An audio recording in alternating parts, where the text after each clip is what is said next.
Hi friends, ఈరోజు ఈ belly hands cutting and stitching ఎంత ఈజీగా ఉంటుందో చూసి నేర్చుకుందాం రండి. ఫస్ట్ అయితే మన ఛానల్కు లైక్ చేసేయండి.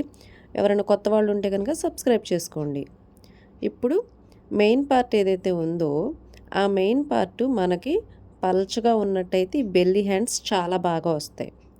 అండ్ నేను తీసుకున్న మెజర్మెంట్ అంటే ఆ బేబీ ఫ్రాక్‌కి నేను కావాల్సిన మెజర్మెంట్ ఏంటంటే 8x8 అంటే మనకు కావాల్సింది 8 ఇంచుల హ్యాండ్ అనమాట.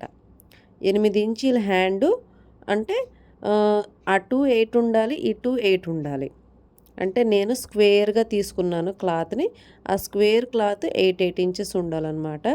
అండ్ అది కూడా ఒక్క హ్యాండ్‌కి 4 ఫోల్డింగ్స్‌లో ఉండాలి క్లాత్ అనేది. అంటే 2 హ్యాండ్స్‌కొచ్చేసి 8 ఫోల్డింగ్స్ ఉండాలన్నమాట. 8 ఫోల్డింగ్స్‌లో క్లాత్ తీసుకోవాలి. 8x8 8 ఇంచెస్ పొడవు, 8 ఇంచెస్ వెడల్పు తీసుకొని మనం ఏదైతే కార్నర్ పాయింట్ ఉందో ఆ ఫోల్డింగ్ పాయింట్ అక్కడి నుంచి 8 ఇంచెస్లోనే మార్కింగ్ వేసుకుంటూ వెళ్ళాలి. సో ఇది రౌండ్గా టర్న్ అవుతుందన్నమాట ఇది. ఇప్పుడు ఈ క్లాత్ కటింగ్ చేసిన తర్వాత ఎలా వస్తుంది అంటే రౌండ్ షేప్ వస్తుంది. అంటే ఒక సర్కిల్ షేప్ అనేది వస్తుంది దీనికి. సో అదే బెల్లీ హ్యాండ్ అంటే. అలా ఒక సర్కిల్ షేప్ వచ్చింది అంటే ఆ సర్కిల్ని మనం జిగ్జాగ్ చేసినప్పుడు అది ఒక వేవ్స్ లాగా ఫామ్ అవుతుందన్నమాట. అంటే ఇటు అటు ఇటు అటు వేవ్స్ లాగా ఫామ్ అవుతుంది కాబట్టి దీనికి హ్యాండ్ అనేది వచ్చింది. ఒక బెల్ లాగా రౌండ్గా ఉంటుంది. ఒక బెల్ మాదిరి యూ షేప్లో టర్న్ అవుతూ ఉంటుంది. So that is called belly hand. ఇలా రౌండ్ కట్ చేసిన తర్వాత and first of all markings very very important దీనికి. ఎందుకంటే చాలా కన్ఫ్యూజన్ వస్తుంది. టూ మచ్ కన్ఫ్యూజన్ అనమాట. ఈ మార్కింగ్స్ కనుక పెట్టుకోకపోతే కంపల్సరీ కన్ఫ్యూజ్ అవుతారు. కంపల్సరీ మార్కింగ్స్ ఫస్ట్ వేసుకోండి. ఇలా మార్కింగ్స్ వేసుకున్న తర్వాత ఇది రౌండ్ షేప్ అప్పుడే ఓపెన్ చేయొద్దు. అండ్ మనం ఏదైతే 8 ఇంచెస్ లెంత్ తీసుకున్నాం కదా, ఆ 8 ఇంచెస్ లెంత్కి మనం వేసుకున్న సెంటర్ మార్కింగ్ ఈక్వల్గా పెట్టుకొని చూడండి 8 ఇంచెస్ కదా, ఈ 8 ఇంచెస్కి తర్వాత మీరు హ్యాండ్ మార్కింగ్ అనేది చేసుకోవాలి. ఆ పైన ఉన్న 8 ఇంచెస్ వదిలేసేయాలి. అంటే అది వచ్చేసి భుజం మీదకి, ఇది వచ్చేసి చంక దగ్గరికి వస్తుందన్నమాట. పైన ఉన్న ఎక్కువ క్లాత్ వచ్చేసి షోల్డర్ మీదకి వస్తుంది, తక్కువ క్లాత్ వచ్చేసి చంక దగ్గరకు వస్తుంది. ఇది రౌండ్. ఈ రౌండ్ షేప్లోనే హ్యాండ్ కటింగ్ ఉండాలి. నేను తీసుకున్న మార్కింగు 5 ఇంచెస్ తీసుకున్నాను. అంటే 2.5 లెవెల్లో తీసుకున్నాను. సైడ్ కూడా 2.5 లెవెల్లో మార్కింగ్ వేసుకుని ఒక రౌండ్ షేప్లో కట్ చేస్తున్నాను. చూడండి టోటల్ అటు ఇటు ఎటు చూసినా సరే 5 ఇంచెస్ ఉండేలాగా తీసుకున్నాను. చిన్నది వంకర వచ్చింది, పర్వాలేదు, మనం కుట్టేటప్పుడు కవర్ అయిపోతుంది. కానీ compulsory markings very very important. ఈ మార్కింగ్ డాట్లు పెట్టుకోకపోతే మీకు ఏది ఎక్కడ కుట్టాలో కూడా తెలియదు. అందుకనే చాలామంది బెల్లీ హ్యాండ్స్ కుట్టేటప్పుడు వంకర వంకరగా వస్తుంది. అది ఆ రౌండ్ అనేది కరెక్ట్ షేప్లో రాదనమాట. ఇంకా నాకైతే ఇక్కడ ఎక్కువ క్లాత్ మిగలలేదు. అంటే ఒక చేతి వరకే వచ్చిందనమాట. నా దగ్గర మిగిలిన క్లాతు ఒక చేతి వరకే వచ్చింది. సో నాకు సరిపోలేదు కాబట్టి నేను మిగతా ముక్కకి సెంటర్లో జాయింట్ వేసుకుంటున్నా. మీకు ఆ అవసరం లేకపోతే కనుక సెంటర్ జాయింట్ అనేది అవసరమే ఉండదు. Centre joint not must and should. నాకు క్లాత్ సరిపోలేదు, నాకు సరిపడా క్లాత్ లేదు. Cloth was not available. So I need a stitch in centre. చూడండి ఇలాగ సెంటర్ మార్కింగ్ వేసుకున్న తర్వాత సెంటర్ జాయింట్ వేసుకొని ఒక క్లాత్ని నేను రెడీ చేసుకుంటున్నా. అది కూడా ఎందుకు అంటే నాకు క్లాత్ అవైలబుల్గా లేదు కాబట్టి.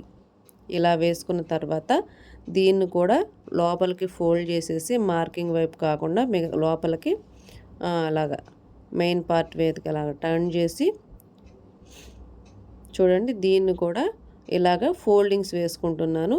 నాకు కావాల్సింది ఇప్పుడు సెకండ్ హ్యాండ్ అనమాట. అంటే 2 లేయర్స్ తీసుకుంటాం కదా హ్యాండ్కి, బెల్లీ హ్యాండ్కి. నేను ఫస్ట్ లేయర్ వచ్చేసి 8 ఇంచెస్ పెట్టాను. ఇప్పుడున్న ఈ లేయర్ వచ్చేసి 6 ఇంచెస్ పెట్టుకుంటున్నాను. కంపల్సరీ చూడండి 6 ఇంచెస్ మార్కింగ్ వేసుకుంటున్నాను. 6 ఇంచెస్ దగ్గరికి మార్కింగ్ వేసుకుంటున్నాను సెంటర్ నుంచి. అండ్ ఇది కూడా 2 హ్యాండ్స్కి 8 ఫోల్డింగ్స్ కంపల్సరీ ఉండాలి. అండ్ ఇప్పుడు నేను మడత పెట్టింది 4 ఫోల్డింగ్స్లో ఉంది. అండ్ నేను ఇంకొక హ్యాండ్కి క్లాత్ పక్కన పెట్టుకున్నాను కదా, అది కూడా 4 ఫోల్డింగ్స్ అనమాట. ఇదిగోండి, ఇది ఒక 4 ఫోల్డింగ్స్, ఇది 4 ఫోల్డింగ్స్, ఇది 4 ఫోల్డింగ్స్. So total 8 foldings. ఒక 2 హ్యాండ్స్కి 8 ఫోల్డింగ్స్ కంపల్సరీ ఉండాలి. ఇలా మార్కింగ్ వేసుకొని 2 ఈక్వల్గా పెట్టుకున్న తర్వాత ఇది కూడా సేమ్ రౌండ్ షేప్లోనే కట్ చేస్తున్నాను. అండ్ కంపల్సరీ దీనికి కూడా కట్ చేసిన వెంటనే మీరు మార్కింగ్ డాట్స్ అనేవి పెట్టుకోండి. ఈ మార్కింగ్ డాట్స్ చాలా ఈజీనే పెట్టుకోవడం, క్లాత్ కూడా ఎక్కువ పోదు, మీకు కంపల్సరీ కనబడుతుంది. ఈ మార్కింగ్ డాట్స్ పెట్టుకోకపోతే మీకు కన్ఫ్యూజన్ వస్తుంది, రౌండ్ అనేది వంకర టింకరగా వెళ్ళిపోతుంది, బెల్లీ అనేది కరెక్ట్గా రాదు. ఇప్పుడు ఇలా కంప్లీట్ అయిన తర్వాత మనం ఏదైతే రౌండ్ కట్ చేసాం కదా, అందులో ఒక లేయర్ తీసుకోండి. ఒక లేయర్ తీసుకొని మనం ఇక్కడ మస్ట్ అండ్ షుడ్ ఏంటంటే మార్కింగ్ టు మార్కింగ్ ఈక్వల్గా రావాలి. చూడండి, ఈ మార్కింగ్ కనుక మీరు తెలుసుకుంటే చాలా ఈజీగా రౌండ్ అనేది వచ్చేస్తుంది. చూడండి, 4 మూలలు కూడా మార్కింగ్ అనేది ఈక్వల్గా రావాలి, లేకపోతే అది వంకర టెంకరగా వస్తుంది రౌండ్ అనేది. మనకి కుట్టేటప్పుడు తెలియదు. మనం ఎప్పుడైతే షోల్డర్ మీద వేసుకుంటామో, అంటే మనం డ్రెస్ మొత్తం కుట్టిన తర్వాత ఎప్పుడైతే మనం వేసుకుంటామో అప్పుడు మనకు తెలుస్తుంది. అప్పుడు తీరా తెలిసిన తర్వాత మనం ఏమీ చేయడానికి ఏమీ ఉండదు. రౌండ్ సర్కిల్ అనేది కంపల్సరీ ఆ రౌండ్ షేప్ కరెక్ట్గా తిరగాలి. మనం పైనుంచే కుట్టాలి, కింద వైపు నుంచి కుట్టకూడదు. అండ్ మార్కింగ్స్ ఈక్వల్గా చూసుకుంటూ బర్రమని కుట్టేయకూడదు. మార్కింగ్స్ ఈక్వల్గా చూసుకుంటూ కుట్టాలి. 4 వైపులా ఈక్వల్గా వస్తుందా లేదా, ఇది కంపల్సరీ. ఇలా ఒక స్టిచ్ వేసేస్తే చాలు. And belly hand was ready to zigzag, అంటే ఇది జిగ్జాగ్ చేయడానికి రెడీగా ఉంది. ఇప్పుడు దీన్ని వెంటనే జిగ్జాగ్ చేసేసుకోవాలి. ఇలా జిగ్జాగ్ చేసుకోకపోతే ఆ తర్వాత లాస్ట్లో జిగ్జాగ్ చేయడానికి అవకాశం ఉండదు. ఇప్పుడు ఈ హ్యాండ్కి కూడా మనం సెంటర్ ఏదైతే డాట్స్ పెట్టుకున్నామో ఆ డాట్ దగ్గర కటింగ్లు అనేది పెట్టుకోవాలి. ఈ సెంటర్ నేను ఏదైతే కటింగ్లు పెట్టానో అవి కూడా must and should. Cutting dots was must and should. And second hand, ఇగోండి ఈ సెకండ్ సైడ్ ఈ హ్యాండ్ కూడా కంపల్సరీ, అంటే సెకండ్ హ్యాండ్ అనమాట, అదర్ సైడ్ హ్యాండ్. ఈ అదర్ సైడ్ హ్యాండ్ని కూడా 4 డాట్స్ ఈక్వల్గా ఉండేలాగా చూసుకొని కరెక్ట్గా రౌండ్ షేప్లో స్టిచ్ చేసుకోవాలి. ఈ రౌండ్ షేపు ఇంపార్టెంటే. అలాగే 4 డాట్స్, అంటే మనం ఏదైతే డాట్స్ పెట్టుకున్నామో ఆ 4 డాట్స్ కూడా ఈక్వల్గా రావాలి ఈ 2 హ్యాండ్స్కి, 2 లేయర్స్కి. ఇలా కంప్లీట్ అయిన తర్వాత బ్యాక్ సైడ్ టర్న్ చేసుకొని మనం ఒక రౌండ్ కట్ చేసాం కదా, అది ఇంకొక రౌండ్, ఇంకొక లేయర్కి కూడా ఆ రౌండ్ అనేది క్లాత్ కటింగ్ చేసి తీసేయాలి. అంటే ఒక్క లేయర్కి కటింగ్ చేసాము, సెకండ్ లేయర్కి కటింగ్ చేయకుండానే అతకాలి. అది ఇది ఆ రౌండ్ ఈ రౌండ్ 2 కటింగ్ చేసేసి అతకూడదు, ఇది కంపల్సరీ. ఇక్కడ మనం సెంటర్ డాట్స్ పెట్టాం కదా, ఆ సెంటర్ డాట్స్ దీనికి కూడా పెట్టుకోవాలి. అండ్ నేను ఈ హ్యాండ్స్ రెడీ చేయడానికి ముందే షోల్డర్ అనేది జాయింట్ చేస్తున్నాను 2 హ్యాండ్స్కి, 2 బాడీ పార్ట్స్కి కూడా, బ్యాక్ పార్ట్ ఫ్రంట్ పార్ట్ రెండిటికి కూడా షోల్డర్ జాయింట్ అనేది వేస్తున్నా.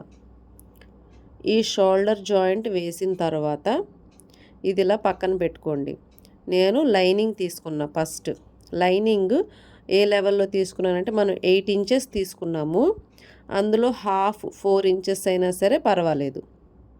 విత్ ఖర్చులు, అంటే ఖర్చులతో కలిపి 4 ఇంచులు క్లాత్ తీసుకుంటే చాలు. మళ్ళీ ఖర్చులకి ఇంకొక 1 ఇంచ్ ఎక్స్ట్రా అవసరం లేదు. అండ్ నేను ఓవర్గా మెజర్మెంట్ అయితే దీనికి పెట్టలేదు, ఎందుకంటే ఇది లోపల ఉండేది, కొద్దిగా చిన్నది వచ్చినా సరే ఏమీ కనబడదు. అండ్ లో షేప్ కంపల్సరీ తీసుకోవాలి. లో షేపు రౌండ్ సర్కిల్కి అయితే లో షేప్ అవసరం లేదు, కానీ లైనింగ్కి లోపల వేసే క్లాత్కి నేను ఇక్కడ పట్టు ముక్క తీసుకున్నాను. ఎందుకంటే నా క్లాత్ అడ్జస్టబుల్ లేదు కాబట్టి ఒక పట్టు క్లాత్ తీసుకొని లోపల క్లాత్ లోపల మనం ఇంకొక చిన్న హ్యాండ్ పెడతాం కదా, ఆ హ్యాండ్ మెయిన్ పార్ట్గా నేను ఈ పట్టు ముక్క అనేది తీసుకున్నాను. దెన్ దీనికి లైనింగ్ కూడా వేస్తున్నాను. ఆ లైనింగ్ లేకపోతే ఈ పట్టు ముక్క అనేది చిరిగిపోతుంది. డైరెక్ట్గా లైనింగ్ పార్టే వేసి కుట్టేద్దాం అనుకుంటే ఆ లైనింగ్ పార్ట్తో ఫినిషింగ్ లుక్ అనేది మంచిగా ఉండదు.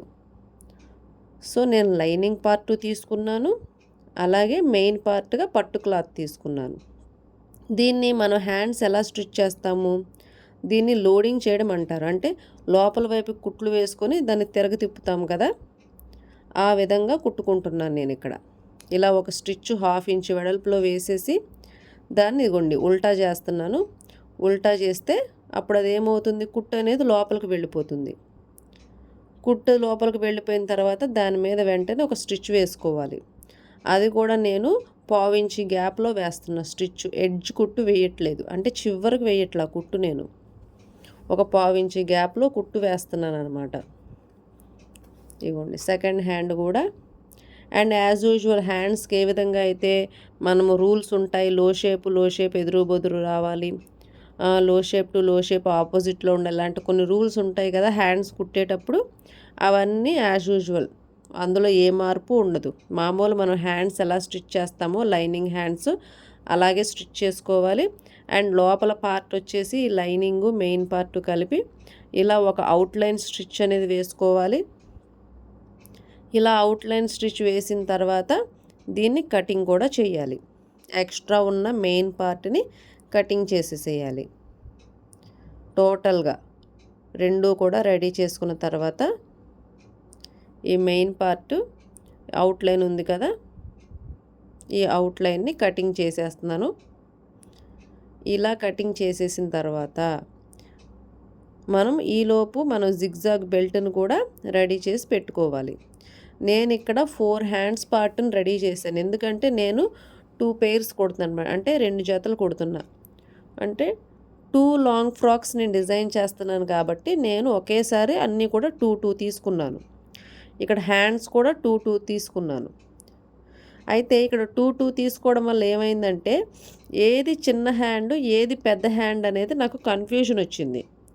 సో నేను పెద్ద హ్యాండ్కి వచ్చేసి 8 ఇంచెస్ పెట్టాను, స్మాల్ హ్యాండ్కి వచ్చేసి 7 ఇంచెస్ పెట్టాను. అంటే 2 లాంగ్ ఫ్రాక్స్ కాబట్టి 2 లాంగ్ ఫ్రాక్స్కి మెజర్మెంట్స్ తేడా పెట్టాను. సో నేను మెజూర్ చేసుకుంటున్నాను ఇక్కడ. 8 ఇంచెస్ ఉన్న హ్యాండ్ పెద్ద హ్యాండ్ అనమాట. ఇగోండి సెంటర్ అయితే నేను కటింగ్ చేసేసాను ఇక్కడ. ఎందుకంటే కటింగ్ చేయకపోతే ఆ రౌండ్ చాలా కన్ఫ్యూజన్గా ఉంటుంది. అదే కటింగ్ చేసిన తర్వాత మళ్ళీ మనం ఎటు హ్యాండ్ స్టిచ్ వేస్తాం కదా, సో అవుట్లైన్స్ అనేవి కనబడవు. ఇలా కంప్లీట్ అయిన తర్వాత మనం యాజ్ యూజువల్ ఈ అవుట్లైన్ మనం ఏదైతే రౌండ్ సర్కిల్ కట్ చేసామో ఆ రౌండ్ సర్కిల్ని చక్కగా మనం ఏదైతే మెయిన్ లోపల మనం హ్యాండ్ రెడీ చేసుకున్నాం కదా ఆ హ్యాండ్కి కలిపి ఒక స్టిచ్ అనేది వేసేసుకోవాలి. ఇక్కడ కంపల్సరీ సెంటర్ అనేది అవసరం, అందుకని నేను ముందే మార్కింగ్స్ వేసుకోమని చెప్పాను. సెంటర్ మార్కింగ్ చూసుకొని 8 ఇంచెస్ ఉన్న హ్యాండ్ని పెద్ద హ్యాండ్కి ఇదిగోండి ఇలాగా సెంటర్ చూసుకుంటూ, అండ్ అలాగే లో షేప్లు కూడా చూసుకోవాలి. మనం హ్యాండ్స్కి అతికేటప్పుడు లో షేప్ మార్కింగ్లు కూడా చూసుకుంటూ అతకాలి, ఇది కూడా ఇంపార్టెంటే. ఇలా 2 హ్యాండ్స్ కూడా రెడీ ఇప్పుడు వేయడానికి. ఇప్పుడు మనం సెంటర్ మార్కింగ్ పెట్టుకున్నాం కదా, ఆ సెంటర్ మార్కింగ్ని షోల్డర్ దగ్గర జాయింట్ దగ్గర పట్టుకోవాలి. పట్టుకొని లో షేప్ ఉన్న పార్టు ఫ్రంట్ వైపు పెట్టుకోవాలి. లో షేప్ లేని ఇంకొక పార్ట్ని బ్యాక్ సైడ్ వచ్చేలా చూసుకోవాలి. ఇది మస్ట్ అండ్ షుడ్ ఇక్కడ. లేకపోతే లో షేప్ వెనక వైపుకి వెళ్తే బాగోదు కదా, లో షేప్ కంపల్సరీ ఫ్రంట్ సైడ్కి రావాలి. అంటే 2 హ్యాండ్స్లో ఏ హ్యాండ్ సెట్ అవుతుందో చూసుకోవాలన్నమాట మీరు ముందే. లో షేప్ ఫ్రంట్ సైడ్కి రావాలి. నేను లో షేప్ కటింగ్ కూడా ముందు కటింగ్లో చూపించాను, మీకు అర్థం కాకపోతే మళ్ళీ రివ్యూ పెట్టుకొని చూడండి. అండ్ ఇటు సైడ్ కూడా అంతే, లో షేప్ మార్కింగ్ ఉన్నది చూసుకోవాలి ఫస్ట్. నేను లో షేప్ మార్కింగ్ చూసుకొని సెంటర్ డాట్ కూడా చూసుకొని సెంటర్ సైడ్ నుంచి వేళ్లతో కొలత పెట్టుకుంటూ కుడుతున్నా. మీరు సరిగ్గా గమనించండి. అండ్ ఇలా కంప్లీట్ అయిన తర్వాత దీనికి కూడా సెకండ్ స్టిచ్ అనేది వేసుకున్నాను. సెకండ్ స్టిచ్ వేసుకున్న తర్వాత ఇప్పుడు ఆల్మోస్ట్ హ్యాండ్స్, బెల్లి మొత్తం కూడా కంప్లీట్గా రెడీ అయిపోయినట్టే. అంతేనండి, చాలా ఈజీ. 15 to 20 మినిట్స్ పడుతుంది అంతే. దీనికి ఓవర్గా ఎక్స్ట్రా డబ్బులు కూడా తీసుకుంటారు చాలామంది. అంత అవసరం అయితే లేదు, ఇంట్లో కూర్చొని మీరే కుట్టుకోవచ్చు. ఇలా నా వీడియో చూస్తూ ఇంట్లో కూర్చొని మీరే ట్రై చేయొచ్చు. కంపల్సరీ మార్కింగ్ డాట్స్ అనేది కంపల్సరీ అవసరం. అవి చూసుకుంటూ మీరు స్టిచ్ చేస్తే కనుక మీకు చాలా ఈజీగా వచ్చేస్తుంది. సో మీకు ఇంత ఈజీగా అర్థమయ్యేలా చెప్పాను కాబట్టి మా వీడియోకి ఒక లైక్ చేయండి. అండ్ ఇలాంటి వీడియోలు ఇంకా మరిన్ని కావాలనుకుంటే మన ఛానల్ని చెక్ చేసి చూడండి. ఓకే ఫ్రెండ్స్, ఎలా ఉంది బెల్లీ హ్యాండ్స్? ఓకే, దీని అవుట్లుక్ అయితే మీకు ఇవ్వలేదు కదా. ఇలా 2 సైడ్స్ కలిపేసిన తర్వాత ఓపెన్ చేయండి. నేను ఇందాక మీకు వీడియోలో చూపించినప్పుడు front model neck piping add చేయలేదు, కానీ దీనికి ఫ్రంట్ మోడలు నెక్ పైపింగ్ కూడా నేను యాడ్ చేసిన తర్వాత నేను హ్యాండ్స్ అతికాను అనమాట. కానీ మీకు ఇందాక నేను చూపించినప్పుడు అవి రెండూ కూడా లేవు. సో లాస్ట్లో front model, piping, back side అంతా కూడా కంప్లీట్ అయిన తర్వాత అప్పుడు నేను హ్యాండ్స్ అనేది జాయిన్ చేసుకున్నాను. అంటే ఇప్పుడు మీకు వీడియోలో అదంతా కూడా చూపిస్తే చాలా టైం వేస్ట్ అవుతుంది కదా, అందుకని ఓన్లీ హ్యాండ్స్ వరకే మీకు వీడియో అనేది అప్లోడ్ చేశాను. ఇలా కంప్లీట్ అయిన తర్వాత నేను కంపల్సరీ 3 స్టిచ్చెస్ అనేది కంపల్సరీ వేస్తాను అన్నిటికీ. ఇగోండి కంప్లీట్ అయిపోయింది. ఫ్రంట్ మోడల్ ఇది అండ్ నేను అనుకున్న బెల్లీ హ్యాండ్స్ ఇది. ఇలా కంప్లీట్ అయిన తర్వాత అవుట్లుక్ మొత్తం ఫ్రాక్ మొత్తం కంప్లీట్ అయిన తర్వాత ఒక వీడియో అనేది తీశాను. ఇగోండి ఇలా వచ్చింది. లోపలేమో ఇన్నర్స్ కనబడకుండా, మన అండర్ రౌండ్స్ కనబడకుండా ఇదే అన్నమాట లోపల హ్యాండ్. అండ్ దాని మీద 2 లేయర్స్ చక్కగా. బెల్లీ కూడా రౌండ్గా కరెక్ట్గా వచ్చింది. లేయర్ మీద లేయర్ కరెక్ట్గా పడుతుంది. చూడండి, వంకర టింకర్ అనేది రాలేదు. ఇదే ఫ్రెండ్స్, ఎలా ఉంది ఈ వీడియో? మీకు నచ్చితే కనుక లైక్ చేయండి, షేర్ చేయండి, సబ్స్క్రైబ్ చేసుకోండి. Thank you for watching my video.